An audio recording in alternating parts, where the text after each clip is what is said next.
অনিয়ম, দুর্নীতি, অনিয়ম যেন বিমান বাংলাদেশের নিয়মিত ঘটনা, গাশ হয়ে যাওয়া স্বাভাবিক কোনো ঘটনা। বাংলাদেশের বেসামরিক বিমান চলাচল কর্তৃপক্ষ বেবিচক সম্প্রতি চরম সমালোচনার মুখে পড়েছে পাইলট লাইসেন্স ইস্যুকে কেন্দ্র করে উদ্ভূত একাধিক অনিয়ম ও জালিয়াতির ঘটনায়। দেশীয় ও আন্তর্জাতিক পর্যায়ে উত্থাপিত প্রশ্নগুলো শুধুমাত্র নিয়ন্ত্রণকারী সংস্থার দক্ষতা নয়, বরং জাতীয় নিরাপত্তা, আন্তর্জাতিক গ্রহণযোগ্যতা এবং জননিরাপত্তা সম্পর্কেও গভীর উদ্বেগ সৃষ্টি করেছে। ডেইলি স্টারের অনুসন্ধানে এসেছে 4 জন পাইলটকে কেন্দ্র করে যেভাবে পাইলটিং লাইসেন্স ইস্যু করা হয়েছে তা রীতিমতো ভয়াবহ। এদের মধ্যে একজন আব্দুর রহমান আকন্দ মাত্র 154 ঘন্টা ফ্লাইট অভিজ্ঞতা নিয়েই পেয়েছেন airline transport pilot licence ATPL, যেখানে ICAOর ন্যূনতম মানদণ্ড 250 ঘন্টা। ক্যাপ্টেন কবিরুল আলম এমন একটি উড়োজাহাজের চেক পাইলট হিসেবে নিযুক্ত হয়েছেন যার চালনায় তার কোনো বাস্তব অভিজ্ঞতা নেই, এমনকি সিমুলেটরেও নেই। ক্যাপ্টেন নুরুদ্দিন আল মাসুদের বিরুদ্ধে অভিযোগ, তিনি ফ্লাইট লগবুক জাল করে কয়েকশো অতিরিক্ত ঘন্টা দেখিয়েছেন। সবচেয়ে গুরুতর, চৌধুরী মোহাম্মদ জিয়াউল কবির নিজের লাইসেন্স নিজেই অনুমোদন করেছেন, যা এক ধরনের স্বার্থের দ্বন্দ্ব এবং শুদ্ধ প্রশাসনিক প্রক্রিয়ার সম্পূর্ণ লঙ্ঘন। তদন্তে প্রকাশ, শুধুমাত্র এই 4 জন নয়, মোট 144টি পাইলট লাইসেন্সের ক্ষেত্রে অনিয়ম ধরা পড়েছে, যার মধ্যে রয়েছে 120টি প্রাইভেট পাইলট লাইসেন্স PPL, 22টি কমার্শিয়াল পাইলট লাইসেন্স CPL এবং 2টি ATPL। গ্যালাক্সি ফ্লাইং একাডেমি ও বাংলাদেশ ফ্লাইং একাডেমির মতো প্রতিষ্ঠানগুলো যথাযথ দূরত্বে একক বা ক্রস কান্ট্রি ফ্লাইট সম্পূর্ণ না করেই লাইসেন্সের জন্য সুপারিশ করেছে। শিক্ষার্থীরা নির্ধারিত স্থানে অবতরণ না করেই ফিরে এসেছে এবং অনেক ক্ষেত্রেই ইনস্ট্রাক্টর সহ ফ্লাইট পরিচালনা করেছে, যা একক ফ্লাইটের বিপরীত। তদুপরি লিখিত পরীক্ষা নেওয়া হয়েছে একটি অনুমোদনহীন সফটওয়্যারের মাধ্যমে এবং ফ্লাইট ঘন্টার জালিয়াতির পাশাপাশি দেখা গেছে কেউ কেউ নিজেই নিজের লাইসেন্সে স্বাক্ষর করেছেন, যা পুরো প্রক্রিয়াকে অবমাননার পর্যায়ে নিয়ে যায়। এইসব অনিয়মের বাস্তব প্রতিফলন সম্প্রতি দেখা গেছে বাংলাদেশ বিমানের একটি গুরুত্বপূর্ণ ঘটনায়। একটি ফ্লাইট কক্সবাজার থেকে ঢাকায় ফেরার পথে আকাশেই একটি চাকা খুলে পড়ে যায়। বিমানের পেছনে একটি ল্যান্ডিং গিয়ারের চাকা মাঝপথে খসে পড়ে। সৌভাগ্যক্রমে ফ্লাইটটি নিরাপদে অবতরণ করতে সক্ষম হলেও এটি ছিল একটি মারাত্মক বিপর্যয়ের সম্ভাব্য উদাহরণ। এই ঘটনাটি কেবল একটি যান্ত্রিক ত্রুটির ইঙ্গিত দেয় না, বরং বিমানের রক্ষণাবেক্ষণ, তদারকি এবং পুরো নিয়ন্ত্রক কাঠামোর ভিত যে কতটা দুর্বল হয়ে পড়েছে তার বাস্তব নিদর্শন। বিশেষজ্ঞদের মতে এই ঘটনা এবং লাইসেন্স ইস্যুর অনিয়ম একই মূল সমস্যা থেকে উদ্ভূত: দায়িত্বহীনতা, স্বচ্ছতার অভাব এবং নিয়ন্ত্রণ ব্যবস্থার ভেঙে পড়া। বেবিচকের পক্ষ থেকে দাবি করা হয়েছে যে নিয়ম ভঙ্গ হয়নি এবং তারা ICAO মান বজায় রাখার চেষ্টা করছে, কিন্তু বাস্তবতা হলো লাইসেন্স অনুমোদনের ক্ষেত্রে পূর্ববর্তী রীতি অনুসরণ করা কিছু শিক্ষার্থীকে লাইসেন্স প্রদান কিংবা নিরাপত্তাকে ছোট করে দেখা উভয়ই নিয়ম বহির্ভূত ও বিপজ্জনক। এ পর্যন্ত অভিযুক্ত কোনো পাইলটের লাইসেন্স বাতিল বা স্থগিত করা হয়নি, অথচ তাদের অনেকেই এখনও বিমান বাংলাদেশ ও বেসরকারি সংস্থাগুলোতে কর্মরত রয়েছেন। এই পরিস্থিতিতে ICAO, FAA ও অন্যান্য আন্তর্জাতিক সংস্থাগুলোর কড়া নজরদারির আওতায় পড়তে পারে বাংলাদেশ। এর ফলে নোটিশ অফ কনসার্ন বা সরাসরি ফ্লাইট স্থগিতাদেশ ইস্যু হওয়াও অসম্ভব নয়। এক্ষেত্রে আন্তর্জাতিক রুটে বাংলাদেশের ফ্লাইট চলাচলে ব্যাঘাত ঘটবে এবং জাতীয় পতাকাবাহী সংস্থা বিমান বাংলাদেশ এয়ারলাইন্সের ভাবমূর্তি মারাত্মকভাবে ক্ষতিগ্রস্ত হবে। মূল প্রশ্ন থেকে যায়, এই লাইসেন্স ইস্যুর প্রক্রিয়া কি সত্যিকার অর্থে কোনো স্বাধীন নিরীক্ষার আওতায় রয়েছে? ফ্লাইট একাডেমিগুলো আর্থিক স্বার্থ এবং নিয়ন্ত্রক কর্তৃপক্ষের গাফিলতির ফলে প্রশিক্ষণের মান যে বিপর্যস্ত তা অস্বীকার করার উপায় নেই। বেবিচকের অভ্যন্তরীণ জবাবদিহিতা ও যাচাইকরণ কাঠামো পুনর্গঠন, পাইলট প্রশিক্ষণ প্রক্রিয়ায় কঠোর মানদণ্ড আরোপ এবং জাতীয় বিমান নিরাপত্তা নীতিতে অবিলম্বে সংস্কার আনা অপরিহার্য। বাংলাদেশের বিমান চলাচল ব্যবস্থার ভিত্তি এখন গভীর সংকট। লাইসেন্স ইস্যুতে চরম অনিয়ম, প্রযুক্তিগত ব্যর্থতা এবং প্রশাসনিক দায়িত্বহীনতা আমাদের আকাশপথকে এক অনিশ্চিত ভবিষ্যতের দিকে ঠেলে দিচ্ছে। চাকা পড়ে যাওয়ার মতো ঘটনা কেবল বিচ্ছিন্ন দুর্ঘটনা নয়, বরং ভাঙনের ভয়াবহ পূর্বাভাস। এখনই সময় বাস্তব সংস্কারের, অন্যথায় আকাশে প্রতিটি উড়াল হয়ে উঠবে এক একটি সম্ভাব্য দুর্যোগ। দর্শক, আজ আমাদের আলোচনার বিষয় অনিয়মের গভীরতা, পাইলটের আড়ালে ছায়া। আজকের আলোচনায় আমাদের সঙ্গে নেটিজেন হিসেবে আছেন এভিয়েশন বিশেষজ্ঞ নাফিজ ইমতিয়াজ এবং সিটিজেন হিসেবে আছেন টার্কিশ এয়ারলাইন্সের ক্যাপ্টেন SM বদরুদ্দোজা আশরাফি। দুজনকে স্বাগত জানাচ্ছি। নাফিজ ইমতিয়াজ, আপনার কাছে সরাসরি চলে যেতে চাই। এই সম্প্রতি কক্সবাজার থেকে ঢাকায় ফেরার পথে বাংলাদেশ বিমান এয়ারলাইন্সের একটি ফ্লাইট আমরা দেখলাম যে চাকা খসে পড়ার ঘটনা। এটি আসলে আপনার দৃষ্টিতে, আপনার ব্যাখ্যাটা তো আর আমরা জানি না, আপনার ব্যাখ্যাটা কি, মানে কতটা এটা অনিয়ম বা গাফিলতির জায়গা ছিল? এখানে আসলে আপনার দুটো প্রশ্ন। প্রথম হচ্ছে যে, দ্বিতীয় প্রশ্নটার জবাব আগে দেব। নিশ্চয়ই এখানে হিউম্যান এরর আছে। আর প্রথম প্রশ্নের জবাবটা হচ্ছে যে এটা একদম আনইউজুয়াল না। বছর খানিক আগে আমেরিকাতেও সান ফ্রান্সিসকো থেকে ইউনাইটেড এয়ারের একটা ফ্লাইট টেক অফ করেছিল, সেটার পুরো চাকাই খুলে পড়ে গিয়েছিল। তো ক্যাপ্টেন সাহেব আছেন, আমার ওনার ইয়েতে কথা বলাটা একদম ঠিক হবে না। সেটা হলো যে ওনাদের যে ইয়েগুলো আছে, ইমার্জেন্সি হ্যান্ডলিং প্রসিডিয়ার্স গুলো, এগুলোতে ওনারা ফুলি ট্রেন্ড, এটা সম্বন্ধে ক্যাপ্টেন সাহেব বলবে। তো এই জিনিসগুলো যেটা আমার তরফ থেকে আমি যেটা বলবো, যেহেতু এখানে ক্যাপ্টেন সাহেব আছেন, উনি টেকনিক্যাল সাইড গুলো বলবেন। এখানটাতে ওয়ার্স্ট কেস সিনারিও যেটা হতে পারে, আমি কক্সবাজারের ফ্লাইটটার কথা বলছি, -8 নিউ এয়ারক্রাফট, মেটাল ফ্যাটিগ যদি হয় তাহলে এই ধরনের জিনিস হতে পারে। কিন্তু এত নতুন এয়ারক্রাফটে মেটাল ফ্যাটিগ কিনা, এটা ইনভেস্টিগেট করতে হবে। এবং আমি এই পয়েন্ট অফ ভিউ থেকে কথা বলবো। আমি ক্যাপ্টেন সাহেব, উইথ ইউর পারমিশন, আমি ম্যানেজমেন্ট পয়েন্ট অফ ভিউ থেকে কথা বলবো। তো এখানটাতে যদি মেটাল ফ্যাটিগ হয়ে থাকে, সেগুলো রেগুলার টেস্টিং করতে হয়। আর যদি ঠিক মতো এটা হ্যান্ডলিং না হয়ে থাকে, যে লাগানোটা ঠিক হয়নি, তাহলে say that also has to B investigated. সবচেয়ে বড় কথা হচ্ছে যে ম্যানেজমেন্ট রান করে আপনার রেসপন্সিবিলিটি অ্যাকাউন্টেবিলিটি দিয়ে। মানুষ রেসপন্সিবিলিটি তখনই পালন করে যখন তার অ্যাকাউন্টেবিলিটি থাকে। এখানটা ইনভেস্টিগেশন ভীষণ রকমের তরো ডিলিজেন্ট ইনভেস্টিগেশন করতে হবে। আমরা এর পরিভাষায় বলি ডিউ ডিলিজেন্স ফলো করতে হবে। ডিউ ডিলিজেন্স ফলো করে কারোর মুখের দিকে না তাকিয়ে একদম we have to get to the bottom of it. এবং সমস্ত ইনভেস্টিগেশনের কিন্তু একটি অবজেক্টিভ নেই, সেটা হচ্ছে আরেকবার যেন এই ঘটনাটা না ঘটে। হ্যাঁ, একটা millions of forex, thousand of different problems হতে পারে, অ্যাক্সিডেন্ট, ইনসিডেন্ট। এই ক্ষেত্রে অ্যাক্সিডেন্ট হয়নি, ইনসিডেন্ট হয়েছে, কিন্তু এই জিনিসটা যেন আরেকবার না হয়, এটাই হচ্ছে ইনভেস্টিগেশনের। মানে এটি গাফিলতি বা অন্য কোনো বিষয় ছিল কিনা, এটা আর একবার না ঘটে, সেটা তো আমরা অবশ্যই চাইবো। SM বদরুদ্দোজা আশরাফি, আপনার কাছে আপনার নাম, আপনি ক্যাপ্টেন হিসেবে আপনি বারবার উল্লেখ করছিলেন এই বিভাগের বিশেষজ্ঞ নাফিজ ইমতিয়াজ। আপনি বলুন না, বিষয়টা কিভাবে ব্যাখ্যা দেওয়া যায়? মানে এটি নিয়ে কি আর কিভাবে উদ্বিগ্ন হওয়ার ঘটনা আছে, যদিও এরকম উদাহরণ থাকতেই পারে ওয়ার্ল্ডে?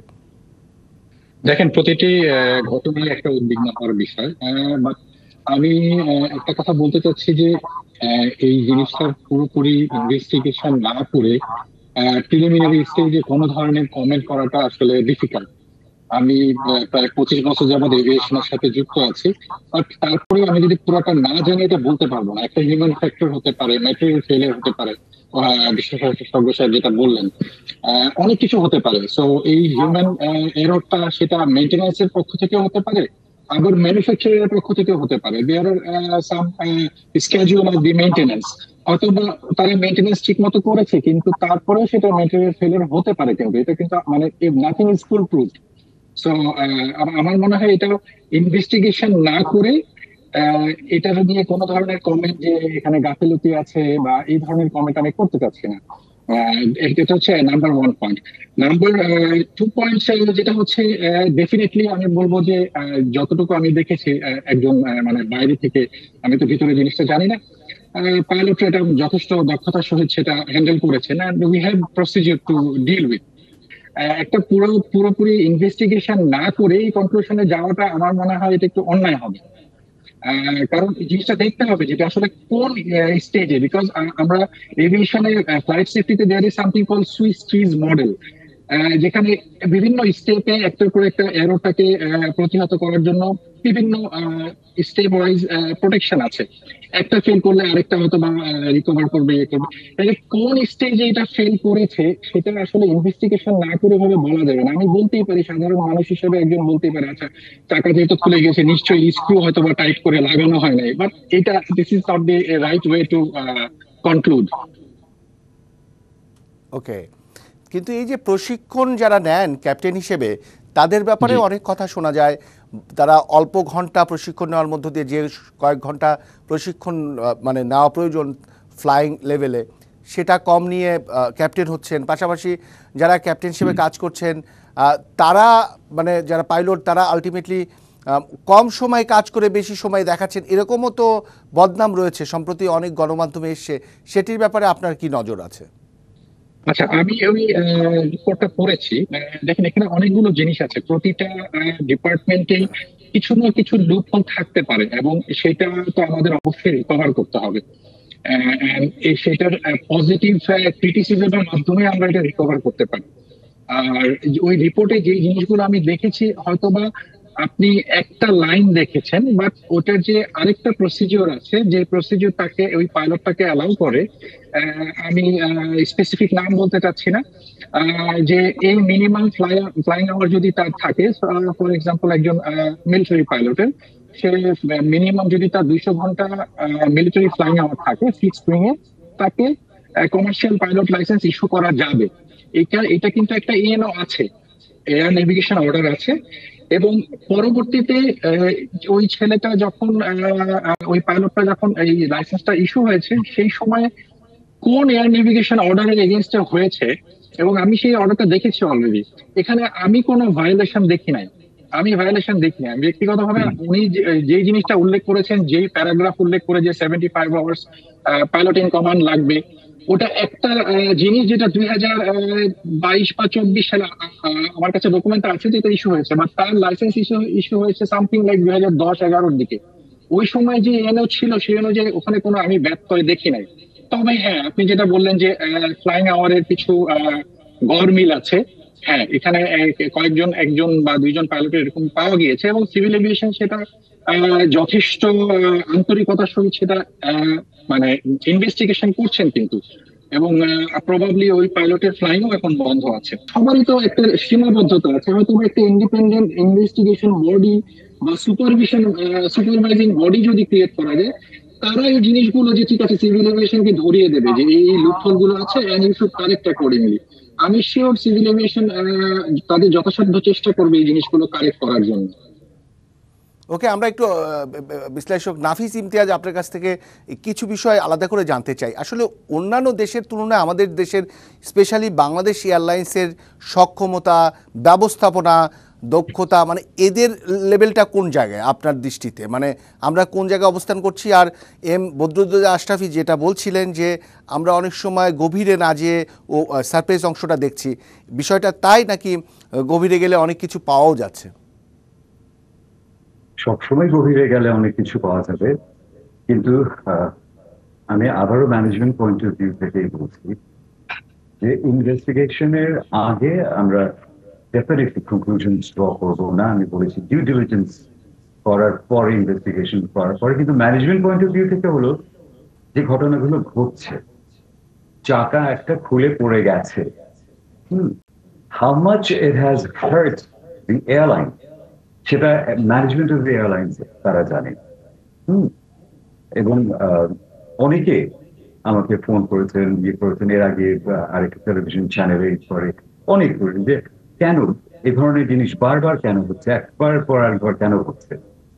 এইখানটাতে management will always go by the bottom line. এই প্রতিটি ক্ষেত্রে বটম লাইন হলো যেমন এই ক্ষেত্রে চাকাটা আসলে খুলে পড়ে গেছে, অ্যান্ড ডিউ ডিলিজেন্স হবে, ইনভেস্টিগেশন হবে, তারপরে আমরা we will draw our conclusions. কিন্তু এখানটাতে সাধারণতই যেটা দেখা যায় যে সেটা হচ্ছে যে ওই যে বললাম যদি টেকনিক্যাল ইয়ে হয়ে থাকে যে এখানটাতে মেটাল ফেটিং ঘটেছে হতে পারে, even that can be tested, should be tested, এগুলো সব আওয়ার্স সব স্পেসিফাই করা আছে। আর যদি মেইনটেনেন্সে গাফিলতি হয়ে থাকে তাহলে people have to be held accountable. বারবার এই জিনিসগুলো হওয়ার পেছনে কারণ হলো যে people are not held accountable. ওকে, এর আগে একটা ফ্লাইট ফ্রম সিলেট, ওটাও একটা ড্যাশ 8 ছিল, উনি ফুল পাওয়ার বিল্ড আপ করলেন পাইলট সাহেব, and he's not supposed to. তারপরে নাম এক্সেপ্ট ইন এই ইমার্জেন্সি যেগুলো ফুল পাওয়ার বিল্ড আপ করলে ইমার্জেন্সিটাকে মিট করা যাবে, ওকে, সেরকম কিছু হয় না। তারপরে ওরকম যদি হয় he suppose to come down and report না, উনি এয়ারক্রাফটটা রেখে চলে গেছেন, ওই ড্যামেজ অবস্থা ইঞ্জিন অবস্থাতে ওই এয়ারক্রাফট আরো 5টা প্লেন রয়েছে, হি ওয়াজ, তার এগেনস্টে কেস করা হয়েছে। তারপরে বিমানের একজন এমডি আসলেন, উনি বললেন মাফ করে দেবো। আমার প্রশ্ন হলো উনি কার টাকা মাফ করলেন? $1.5 মিলিয়ন খরচ কর্মর। এই জন্য বলছি যে accountability, people have to be held accountable. তারা যদি দেখে যে আরে আমি $1.5-2-3 মিলিয়ন ড্যামেজ করে দিয়ে I can get away with it, এই জিনিস যদি একজন করে, ডাউন দ্য লাইন মেইনটেনেন্সে যারা আছে তারাও করবে, হ্যান্ডলিং এ যারা আছে তারাও করবে, ওয়েট এন্ড ব্যালেন্স যারা করছে, ট্রাফিকের লোকেরা, they will also take life easy. যারা পড়ে যাচ্ছে প্রত্যেকটা জিনিসে আপনার অপারেশনস এর, যেমন অন্যান্য এয়ারলাইন্সের তো আলটিমেটলি জবাবদিহিতা নাফিস ইমতিয়াজ অনেক বেশি বোধ হয় নাকি?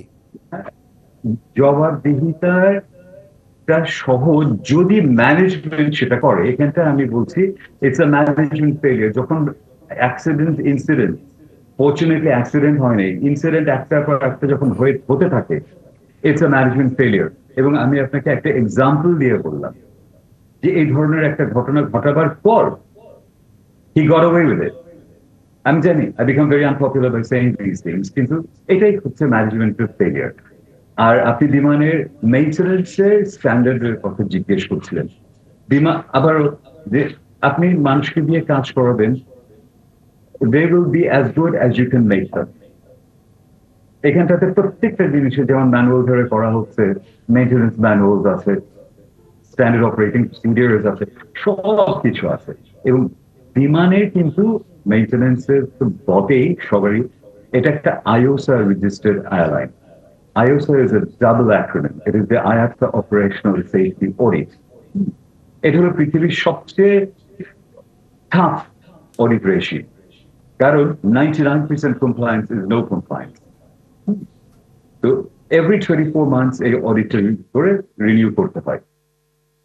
ওইটা মিট করতে গেলে কিন্তু যে স্ট্যান্ডার্ডস গুলো আছে, এখন বোধহয় 900 এক্সিড করেছে। আমি যখন এটা করেছিলাম প্রথম, তখন 842 স্ট্যান্ডার্ডস ছিল। এইটাই মিট করার জন্যই আপনার ওই স্ট্যান্ডার্ডটা অ্যাপ্লাই করতেই হবে। ওই স্ট্যান্ডার্ডটা যদি না থাকে, ফাইন্ডিংস থাকবে এবং লুপহোলস গুলো বেরিয়ে আসবে এবং অডিট কমপ্লিট হবে না। বিমান will not be given the certification.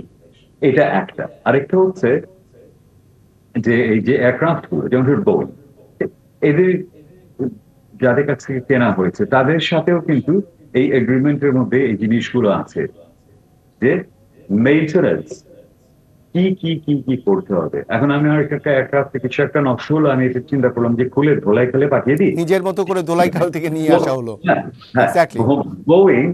Boeing will not allow that. Boeing will not allow that. Boeing এর আগেও আরো আছে। নাফিস ইমতিয়াজ, আমরা একদম শেষ পর্যায়ে বলি, শেষ করে দিচ্ছি। প্রত্যেকটা কম্পোনেন্টের একটা আওয়ার্স আছে, ওইটা শেষ হয়ে গেলে আবার ওটাকে রিপ্লেস করতে হয়। যে মেইনটেনেন্স গুলো করা হয় এগুলোর আওয়ার্স দেওয়া আছে, সেগুলো রেকর্ডেড থাকে। সেই মেইনটেনেন্স গুলো যদি ঠিক মতো না হয়, এবং এই মেইনটেনেন্স যেসব ভেন্ডাররা যারা করে তাদেরকে অ্যাপ্রুভড, বোয়িং এর বা এয়ারবাসের যার যেটা ইয়ে হয় না কেন, এটাও স্পেসিফাইড যে কাকে দিয়ে কোনটা করাতে হবে। সেই জন্যই বললাম যে এইগুলো সবগুলো দেখলে, হ্যাঁ, বিমান পার্সোনেলের, মেইনটেনেন্স পার্সোনেলের, হ্যান্ডলিং যারা দিচ্ছে তাদের সেই স্ট্যান্ডার্ডটা আছে। ল্যাপসটা কোথায় হচ্ছে? পিপল, আমার যা মনে হয়, যে টেকিং ইট ক্যাজুয়ালি, যেটা আমরা ম্যানেজমেন্ট টার্মসে বলি criminal negligence. It cannot be allowed because you're playing with lines. এবং ওই অ্যাকাউন্টেবিলিটিটা এস্টাবলিশ করলে এই জিনিসটা ওকে, আমরা জবাবদিহিতাটা এস্টাবলিশ প্রয়োজন, আমাদের দেশে সব জায়গায় এটার দুর্বলতা রয়েছে। নাফিস ইমতিয়াজ, আমরা একদম শেষ পর্যায়ে এস.এম. বদরুদ্দোজা আশরাফি ছোট্ট করে আপনার কাছে জানতে চাইবো, আপনি আছেন টার্কিশ এয়ারলাইন্সে, সেখানে এই ধরনের ঘটনা কেমন মানে ভাবে দেখা হয় বা এই ধরনের ঘটনা আদৌ ঘটে কিনা, ঘটলে কিভাবে তারা এটাকে ইনসিডেন্ট না অ্যাক্সিডেন্ট মানে কোন দৃষ্টিতে দেখেন? টার্কিশ এয়ারলাইন্স আসলে শুধু টার্কিশ এয়ারলাইন্সের এয়ারক্রাফটের সংখ্যা অলমোস্ট 500। সো আপনি টার্কিশ এয়ারলাইন্সের সাথে আসলে বাংলাদেশের সিভিল এভিয়েশন বা বিমানের কম্পারিজন করাটা is difficult to do that. But আমি যদি ইনসিডেন্ট অ্যাক্সিডেন্টের কথা বলি, ওখানেও হচ্ছে, এমন না যে হচ্ছে না, বাট সেটার জন্য ওখানকার রেগুলেটরি প্রসিজিওর আছে। Every pilot is informed regularly যে গতকালকে একটা ইনসিডেন্ট হয়েছে, anything like yesterday if there is any incident we get the information through our email and তার পরবর্তীতে সেটা ইনভেস্টিগেশন হচ্ছে, ইনভেস্টিগেশনের আউটপুট কি, কোথায় নেগলিজেন্স ছিল এবং কিভাবে আমরা ইমপ্রুভ করতে পারি, সেই সবগুলো জিনিস কিন্তু ট্রান্সমিট করা হচ্ছে, and it is all are very very transparent. There is no way of hiding anything. তো আমার কাছে মনে হয় বাংলাদেশের সিভিল এভিয়েশনে কিছু কিছু জিনিস হয়তো আমরা একটু লুকানোর চেষ্টা করি, অথবা সবকিছু ক্রিস্টাল ওয়েতে বলতে চাই না। এই স্বচ্ছতাটা আমার মনে হয় আনা উচিত। সেক্টর কিন্তু জিডিপিতে যথেষ্ট অবদান রাখতে পারে। বাংলাদেশের বর্তমানে জিডিপিতে অনলি 0.6% হচ্ছে গিয়ে আপনার এভিয়েশন সেক্টর থেকে আসতেছে। ঠিক একই আঙ্গিকে আপনি যদি ইউরোপিয়ান ইউনিয়নের সিভিল এভিয়েশন থেকে জিডিপি অলমোস্ট 3 to 4% জিডিপি আসে হচ্ছে এভিয়েশন সেক্টর থেকে, সিঙ্গাপুর থেকে 2.7% আসে।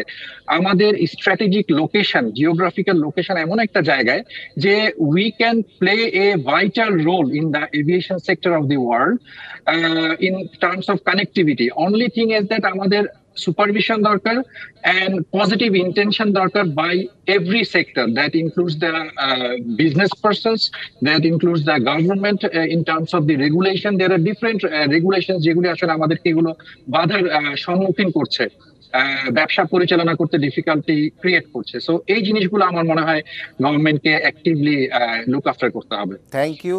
আমরা এর মধ্যেই থাকি। আপনি যেটা বলছিলেন যে জিডিপির গ্রোথটা আমাদের যাতে সিভিল এভিয়েশন থেকে বা এয়ারলাইন্সের মধ্য দিয়ে বৃদ্ধি পায়, মানের উন্নয়ন ঘটে। এয়ারলাইন্সের এই বিভাগের বিশেষজ্ঞ নাফিস ইমতিয়াজ এবং টার্কিশ এয়ারলাইন্সের ক্যাপ্টেন এম বদরুদ্দোজা আশরাফি, দুজনকে আবারও অসংখ্য ধন্যবাদ। ধন্যবাদ। Thank you.